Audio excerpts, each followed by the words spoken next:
好，来乡亲啊，继续来看这个太平洋真热烈，风台是一个煞一个。第8号的风台范斯高已经伫今仔日透早登陆日本的九州，了后会冲去韩国。啊，对咱较有影响的是这个第9号的风台利奇马。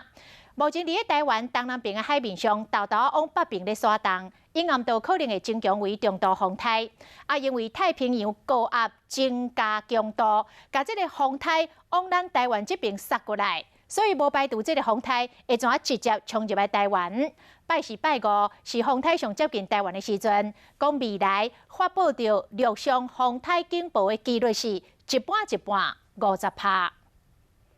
为预测路线图来看，风台利奇马拜4暴风圈将会将北台湾砍掉咧，看起来真恐怖。因为太平洋高压将利奇马往台湾送，风台中心有可能登陆台湾。往东北部海面靠近过程中，速度是会比较快的，但在之后甚至到比较偏北边，就是未来。我们除了像预估它向西北方向移动以外，在之后，譬如2、3天以后，又会开始有向偏北的方向移动的分量出现，那时候速度又会再减慢一些。利奇马继续咧变大，上紧今日这对增强为中度的风台。气象局估计，明仔载发布海上风台警报，北部甲东部风影有明显变较大，开始有局部雨。拜4下晡，风台外围环流会慢慢影响台湾北部、东北部、东半部会落大雨。拜5开始，东北部、西部有大雨，等到拜6才会脱离。未来在整个包括台湾这边大低压带中的北方会是太平洋高压，还是有一些低压的环流在发展，所以这些都间接影响到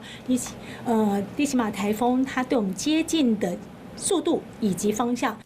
除了利奇马第10号风台科罗莎已经伫下晡形成，再加上往南韩方向的中度风台范斯高，太平洋顶面同时存在3个风台。不过利奇马对台湾来影响是上界大的，是讲要看拜3以后太平洋高压的程度。不过无论风台中心是毋是飞过台湾的北边，还是直接伫北台湾登陆，拢会提醒咱乡亲量早做好准备。